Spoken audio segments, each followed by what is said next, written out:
salute to Dexter Lawrence. Salute to Joe Shane and whoever else had their hands in getting this deal done. So Dexter Lawrence agrees to a 4-year extension, $90 million, $60 million guaranteed, and I'm so excited. Hard work pays off. I remember at the beginning of last year, not even thinking about, giving Dexter Lawrence a 5th-year option. Not even thinking about it. Till, giving him the 5th-year option, moving him to nose tackle, and seeing this man thrive and become an all-pro. Now I think he'll continue to get better. Again, this was his first year at his natural position, and you saw how he played like that. And again, I didn't expect it. A lot of other people didn't expect it. Maybe Wink saw it. I didn't see him having this kind of year. I knew he was a natural fit at nose tackle, but I didn't expect that once we moved him to nose tackle, he would have the type of season that he had. And again, very, very dominant. Very, very dominant season. He now is the third highest defensive tackle, or third highest paid defensive tackle in the league. And I think he earned every bit of it during this season. Again, $22.5 million, I believe, is the average. Not upset with that. But again, it all depends on how the cap hits, each year, how his salary affects the cap. And I think since they got this deal done, I'm pretty sure they probably maneuvered it in a way that there's going to be some cap relief that the New York Giants absolutely need going into this season, especially when it comes to the rookie contracts and things like that. Operational money during the season. And not only did this move get done, I expect, and a lot of other people expect, some more moves to be made, shortly. But again, just to get it out of the way, salute to Dexter Lawrence. Way to secure the bag. You see the thumbnail. And yeah, let's go Giants, man. Securing a guy for the future. And again, I believe this is probably this is our first D tackle in a while that got a second contract with the New York Giants, especially a productive defensive tackle. So salute to you again, Dexter Lawrence.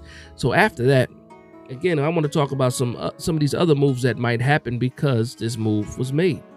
Again, we still need a lot more cap space, especially going into the season when you need that operational money.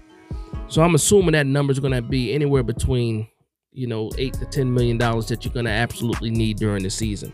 And this is after the rookie contract. So some other moves have to be made. And just some nominees for me. First off the bat is going to be Adoree Jackson. And I don't want to extend Adoree Jackson just for the cap space. I want to extend Adoree Jackson because I want him to be here. I want the cap space, yes, but I also want him to be here. We just got the rookie Deonte Banks, and he needs a veteran presence in this locker room, to throw him under the wing.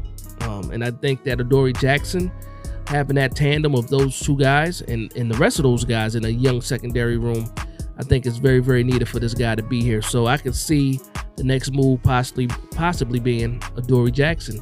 And again, what that looks like, I don't know for sure. Maybe they throw a 2-year extension, throw him a little bit more money, but also generate some cap space, for his cap hit, because it's a little bit high, this season. Outside of that, Leonard Williams was another person.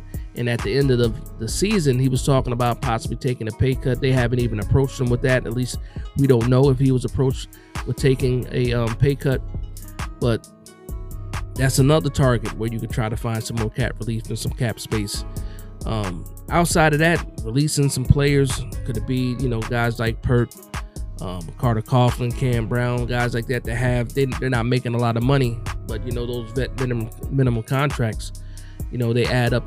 If some of these guys don't make the roster, if they cut and things like that. But we'll get to see what happens. Again, I predict some moves to be made. Another big deal that's the elephant in the room is Saquon Barkley. Again, once we see the numbers from Dexter Lawrence, we'll know, or we'll have a better picture of, possibly what they could offer Saquon Barkley. Again, right now they offered him the tender. That's $10 million a year. He refuses to sign that tender. Joe Shane, was on NFL Network, and he was talking about that he did speak with the representatives of Saquon Barkley last week, and that he will probably talk to them within the next few days, and then later on this afternoon, boom, you get the Dexter Lawrence news. So I'm assuming that it's going to be a lot of news following that.